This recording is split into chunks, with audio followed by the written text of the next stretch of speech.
दुलाराय बर' फरायसा आफाद बिश्वनाथ जिल्ला आरो इस्ट गहपुर लोगोसे बिश्वनाथ जिल्लानि गासै दखराफोर जोंनि गोबां बे जायगानि ओनसोलनि रायजो राजा बेनिफ्राय बेयाव जोंहा हाई स्कुलनि फरायसा फरायसुलि बिथांमोना बाहागो लाफैदों। दिनैनि बे जि हाबाफारि साइकेल हानजा सुरनाय बे साइकेल हानजा सुरनायनि उद्देश्यआ मोननै। गिबि उद्देश्यआ जाबाय दुलाराय बर' फरायसा आफादनि जि मिशन क्वालिटी एडुकेशन जि मुभमेन्ट गुनगोनां सोलोंथाइनि जि मोनसे जावरिखांनाय जि मोनसे आन्दोलन आरो गुबुन मोनसेया जाहैबाय जे समाजाव दिनै समाज बेरेखा एन्टि ससियेल जिखिनि एक्टिभिटि ड्राग्स माने हिउमेन ट्राफिकिं मानसि लांखारनाय जौ जुवानि जि परिबेस आरोबाव लोगोसे जों नुदों जे चाइल्ड मेरिज दा बे माने आइजोफोरनि सायाव बा हिन्जावसाफोरनि सायाव जे मोनसे अयनाय रेप आरो मार्डार इन्सिडेन्ट बे गासिखौबो जों जाहाथे गैया खालामनो हायो। दा बेखायनो गुनगोनां सोलोंथाइनि मावथांखि 2005-06निफ्राय एबसु आरम्भ खालामदों।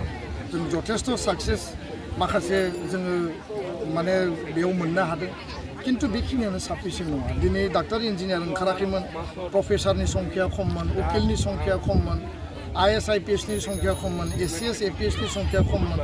इभेन जोंनियाव नर्मेल माने हिउमेन रिसोर्स जायफोरा माने गावनि जिउखौ दैदेननो हायो, अकल माने नोङो केरियार माने दिगखौल' नङाबासिनो गुबुन गुबुन दिगजों स्पर्ट्स कालचार बे समाजखौ गोग्गो इक'नमिकेलि साउन्ड खालामनो थाखाय जोंनि हारिनि साफ्रोमबो व्यक्तिखौ मोजां जिउ दाना होनांगौनि आरो बे सक्तिशाली परिबेस दानांगौनि थाखाय बड'फाया जि गेरेमसा माहारिनि बाथ्राखौ जोंनो होनानै गालांदों।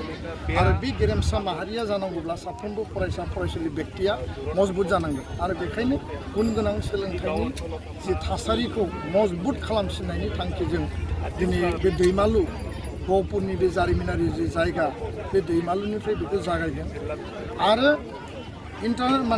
इन्टारस्टेट जि बर्डार माने अरुणाचल आसाम बे ओनसोलफोराव दिनै ड्राग्सनि इलिगेल माने बेयाव बेहाफोरा सोलिगासिनो दङ आरो ड्राग्सजों दिनै जोंनि समाजाव मानसिफ्रा दिनै एडिक्टेड जादों, रिहेबिलिटेसन सेन्टाराव थांनांदों, मोजां परियालनि गथ' गथायानो दिनै बिसोरनि जिउआ माने स्पइल जादों, डेस्ट्रय जादों।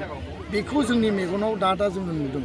दा बेखायनो ड्राग्स जाहाथे जोङो बन्द खालामनो हायो, जिर' टलारेन्सआव ड्राग्सआ जाहाथे बन्द जायो आरो बे इन्टारस्टेट बर्डाराव एसे रां मोननायनि थाखाय जोंनि मानसिफ्रा जि मोनसे बे ट्रेकआव इनभल्भ जादों आरो जोंनि फंबाय बिनानाव हौवासाफोरनिल' बाथ्रा नङा, हिन्जावसाफोराबो दिनै इन्जेक्सन लानानै ड्राग्स माने लानानै दिनै बिसोरो गावनि जिउआव आस'खान्दा जानांदों। दा बेखायनो चाइल्ड माने